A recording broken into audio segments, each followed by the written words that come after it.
코로나19 KBS 통합뉴스룸 시작합니다. 오늘 상황 정리해드리겠습니다.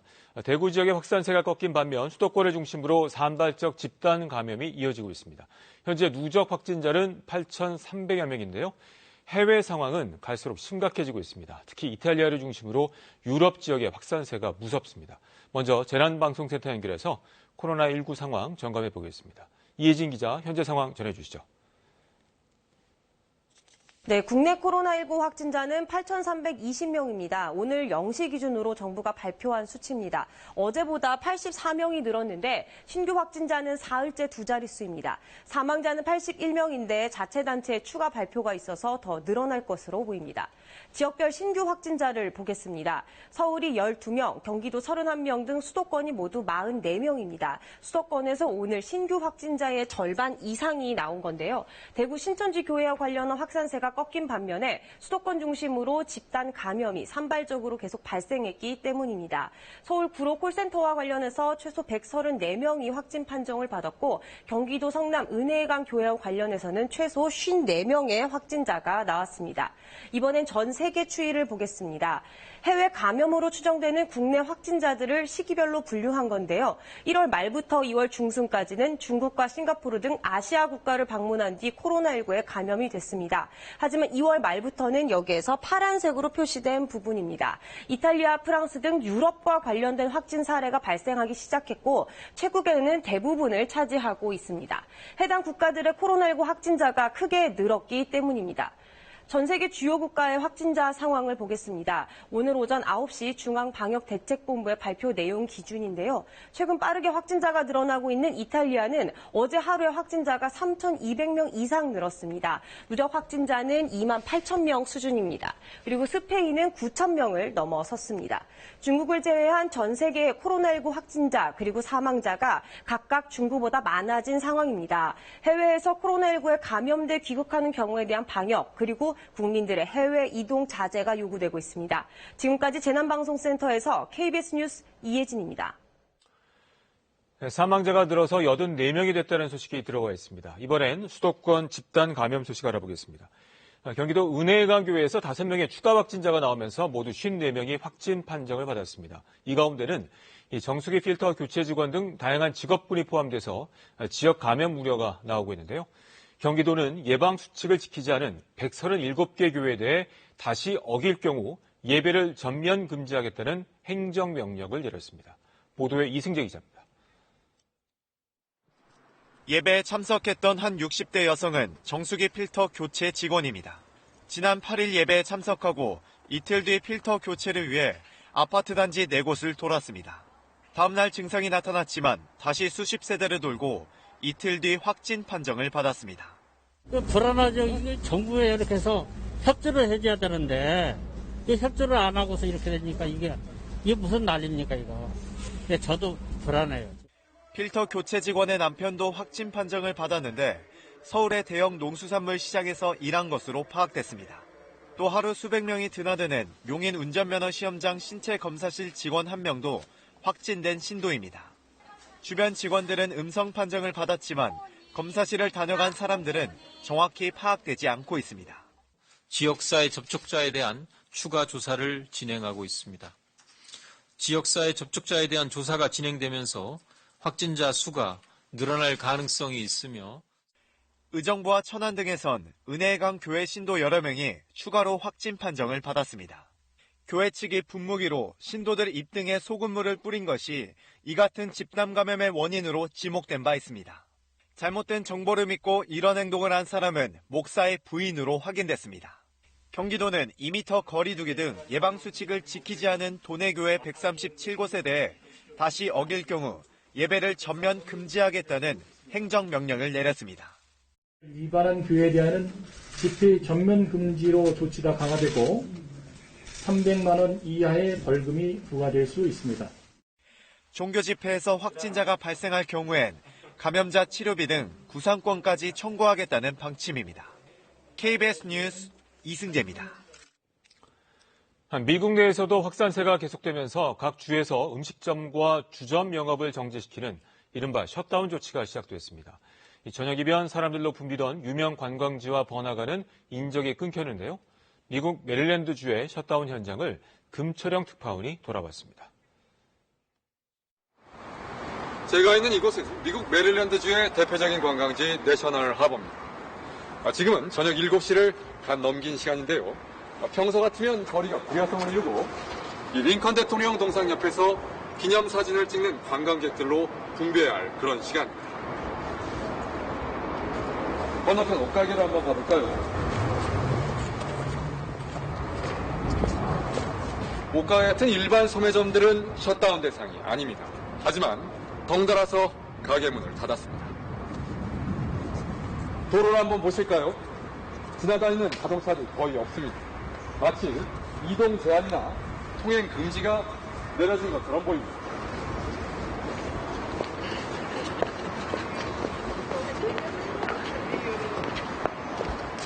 거리의 모든 식당이 문을 닫았는데요.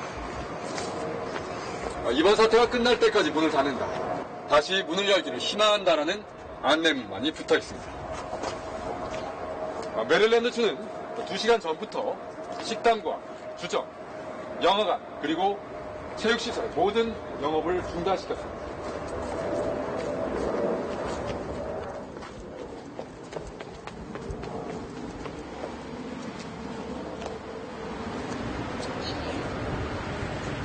패스트푸드점에서 포장 주문으로 음식을 가져가는 것은 가능합니다. 하지만 주 정부의 방침대로 사람들이 앉지 못하게 의자는 테이블 위에 모두 올려놔야 합니다.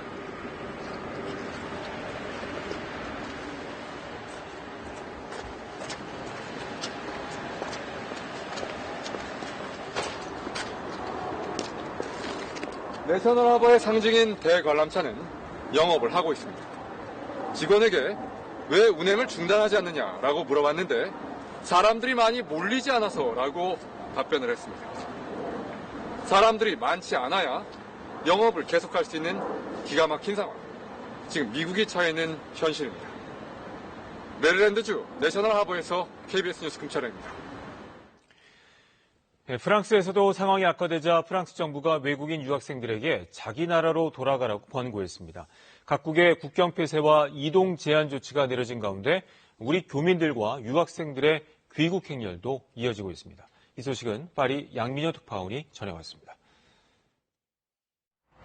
프랑스 파리의 국제대학촌, 외국인 유학생과 지방 출신 학생 8,000명이 거주하는 기숙사에 프랑스 정부의 권고 공문이 왔습니다. 외국인 유학생들은 며칠 내로 본국으로 귀국할 것, 프랑스 내에 가족이 있는 학생들에겐 내일까지 돌아가라는 겁니다. 한국 유학생이 입주한 한국관에도 퇴사나 일시 귀국하란 권고가 내려졌습니다. 매일같이 현지 감염 상황이 악화되지만 프랑스에선 제대로 의료 지원도 받지 못할 거란 불안감에 유학생들은 귀국을 재촉하고 있습니다. 프랑스 의료 지원을 받지 못하고 집에서 격리돼서 원격으로 전화로만 그 진찰을 받을 수가 있다고 해서 그 부분이 가장 걱정돼서 귀국을 결정하게 된 것 같습니다. 이곳에 머물던 한국 출신 유학생 170여 명 가운데 20명가량은 이미 귀국길에 올랐고 40여 명이 귀국 준비를 서두르고 있습니다. 교민들 커뮤니티엔 귀국으로 짐 정리한다는 글이 줄을 잇고 있습니다. 오늘 프랑스 정부가 보름간 전 국민 이동 금지령까지 내리자 항공사와 대사관엔 문의 전화가 쇄도하고 있습니다. 가족수를 늘리는 방안에 대해서 협의를 하고 있고요. 주한 프랑스 대사관하고 또 협의를 해서 프랑스인들을 이쪽으로 오시고 그 항공편으로 우리 국민들이 돌아갈 수 있도록. 아직 한국과 프랑스 사이 하늘길은 끊기지 않은 상황. 하지만 직항편이 하루 한 번인데다 유럽연합의 외국인 여행 제한 등 통제가 강화되면서 귀국길도 험난해지고 있습니다. 이달 초 직항 노선 운항이 완전히 중단된 이탈리아에선 교민들을 대상으로 임시 항공편 수요 조사가 시작됐습니다. 파리에서 KBS 뉴스 양민효입니다. 코로나19 대응을 위한 추경안이 조금 전 국회 본회의를 통과했습니다. 가장 쟁점이 됐던 추경 규모는 정부가 제출한 11조 7천억 원 수준으로 유지가 됐는데요. 대신 일부 예산을 줄이고 대구 경북 지역 지원 예산을 1조 원가량 늘렸습니다. 보도에 강나루 기자입니다. 총선을 20여일 앞둔 임시국회 마지막 날, 코로나19 대응을 위한 추가 경정 예산안이 국회 본회의를 통과했습니다. 지난 5일 정부가 추경안을 제출한 지 12일 만입니다. 추경안 총액은 여야가 앞서 합의한 대로 11조 7천억 규모로 했습니다. 그동안 민주당은 추경 총액을 6조 원 이상 늘려야 한다고 했고 통합당은 총선용 선심성 예산은 걷어내야 한다고 맞서왔습니다. 여야는 총액을 유지하는 대신 일부 다른 예산을 줄이고 대구 경북 지역 지원 예산을 1조 원 이상 늘리기로 했습니다. 3조가 약간 넘는 재원으로 대구 경북에 약 1조 원 정도의 추가 정부 안보다도 추가 지원이 이루어졌고 이 지역 피해 점포 지원, 소상공인 전기료, 건보료 감면 등이 여기에 포함됐습니다. 여야는 또 전국 소상공인과 저소득층 지원에도 정부 안보다 2조 원 이상 추가 지원하기로 했습니다. 질병으로 시작된 위기이기 때문에 그 탈출에 있어서도 방역이 가장 중요할 것으로 보이고요. 직접적인 타격을 받고 있는 계층에 보다 더 집중하는 것이 바람직한 방향이라고 생각됩니다. 음압병실 확대, 마스크 생산 인센티브 등 코로나 대응 예산도 추가됐습니다. 대신 당장 급하지 않은 돈은 줄이기로 했습니다. 청년을 추가로 고용했을 때 주는 장려금, 고효율 가전제품을 사면 돌려주는 지원금 등 7천억 원 가까이가 삭감됐습니다. 나머지 부족한 부분은 세입 경정 예산, 부족한 세수를 메꾸는 예산을 대폭 줄여 대응하기로 했습니다. 여야는 또 중소자영업자에 대한 부가세 혜택을 확대하는 내용의 코로나 세법도 처리했습니다. KBS 뉴스 강나루입니다. 이처럼 추경이 통과됐는데 정부 대책 여기서 그치지 않을 것 같습니다. 대통령이 직접 주재하는 비상경제회의가 구성되는데 당장 모레 첫 회의가 열립니다. 문재인 대통령은 특히 이번 추경은 끝이 아니라 시작이라며 파격 대책을 예고했는데요. 2차 추경은 물론 재난 기본소득에 대한 논의가 본격화될 것으로 보입니다. 이 소식은 김지선 기자가 보도합니다. 지금까지 한 번도 없었던 미증유의 비상경제 시국. 문 대통령은 현 상황을 이렇게 진단했습니다. 금융위기 때보다 양상이 더욱 심각합니다. 실물경제와 금융시장이 동시에 타격을 받고 있는 그야말로 복합위기 양상입니다.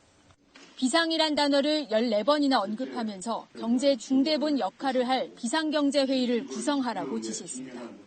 경제부처에만 맡기지 않고 대통령이 직접 주재하는 특별기구를 만들어 대책을 신속하게 마련하고 대응하겠다는 겁니다.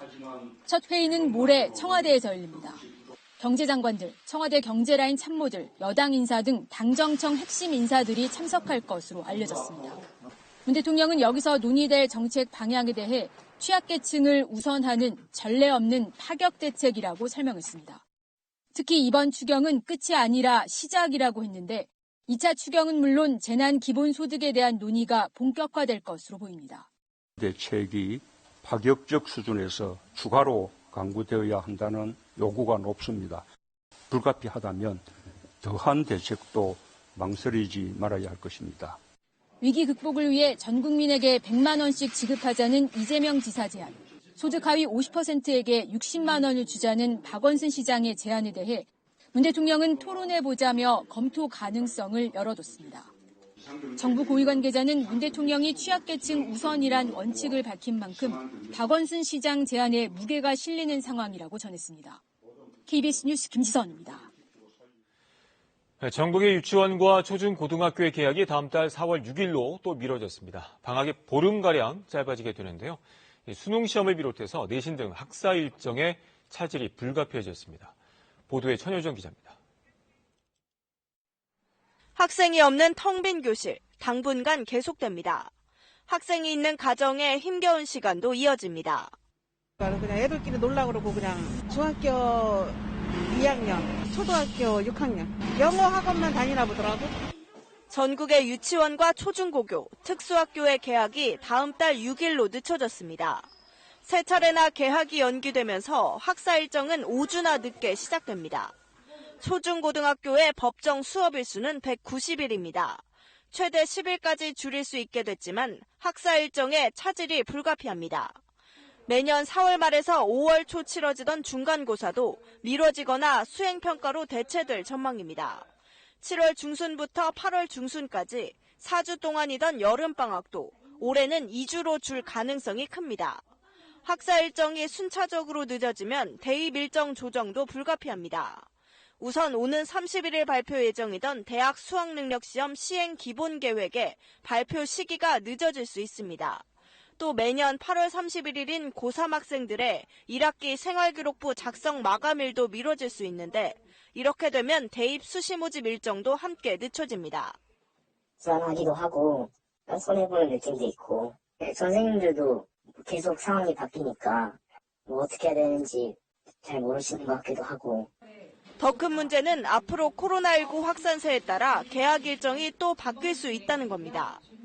최악의 경우는 더 연기해야 할 상황이 생길 수도 있고 그렇지 않다면 조금 더 앞당길 수 있는 그런 교육부는 신학기 개학 준비 추진단을 구성해 개학 전 준비 상황을 점검하고 원격 학습을 시행해 수업 공백을 줄일 계획입니다. KBS 뉴스 천유정입니다. 이처럼 개학이 계속 미뤄지면서 각 가정의 자녀 돌봄 걱정이 커진 상황인데요. 학부모들의 고민을 덜어주기 위해 정부가 긴급 돌봄 교실을 운영하고 있지만 이용률은 극히 저조하다고 합니다. 그 이유는 무엇인지 하무림 기자가 취재했습니다. 인천의 한 초등학교 긴급 돌봄 교실입니다. 마스크를 쓴 학생 4명이 2m씩 거리를 두고 자율학습 중입니다. 오후엔 배달된 도시락을 먹은 뒤 시청각 활동 등을 진행합니다. 전교생이 770여 명인 이 학교에선 17명의 학생만 긴급 돌봄 교실을 이용 중입니다. 전국의 초등학생으로 따지면 100명당 2.2명꼴로 신청했고 대구 경북 지역의 신청률은 각각 0.4%와 0.9%에 그쳤습니다. 긴급 돌봄 교실 이용을 꺼리는 가장 큰 이유는 집단 생활에 따른 안전 우려 때문입니다. 안전에 관한 대책도 좀 잘 안 보여요, 솔직히. 한 푼, 두 푼 버는 것도 중요한데 거기서 만약에 걸려가지고 왔다 그랬을 때는 긴급 돌봄 시간이 저녁까지로 연장됐지만 인력이 부족한 학교도 있습니다. 수업의 질에 대한 아쉬움도 큽니다. 독서와 동영상 관람 등이 대부분 시간을 차지합니다. 이 때문에 일부 맞벌이 학부모들은 입주 돌보미를 고용하거나 학습과 픽업 서비스를 제공하는 학원에 자녀를 맡기고 있습니다. 학교보다는 밀집성이 떨어지고 개개인에 대한 관리가 더 믿을만하다는 얘기입니다. 같은 경우는 워낙 이렇게 집단이 워낙 크기도 하고 근데 선생님들이 애들을 컨트롤할 수 있을 것 같지도 않아요. 학원 같은 경우는 사실 그런 우려가 좀 상대적으로 학교보다 적으니까. 정부는 돌봄 인력 확충과 방역 강화, 교육 프로그램 개선 등을 통해 이용률을 높이겠다는 입장입니다. 돌봄 교실에 대한 학부모들의 만족도가 낮은 상황에서 그간 휴업했던 학원들은 속속 운영을 재개하고 있습니다. KBS 뉴스 한무림입니다. 봄이 되자 낮의 길이가 길어지고 있죠. 맑은 날씨 속에 기온이 빠르게 오르고 또 남서풍이 불어오면서 기온은 더욱더 큰 폭으로 오를 것으로 예상되는데요. 서울의 한낮 기온이 16도, 광주 21도까지 오르면서 4월 초중순에 해당하는 아주 포근한 날씨가 예상됩니다.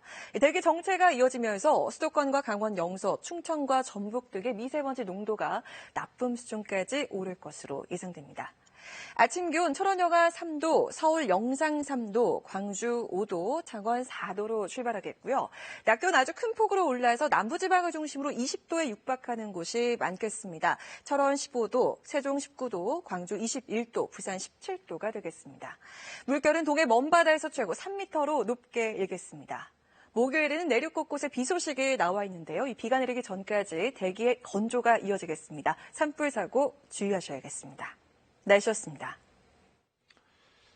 편안한 밤 되십시오. 코로나19 KBS 통합 뉴스를 마칩니다. 고맙습니다.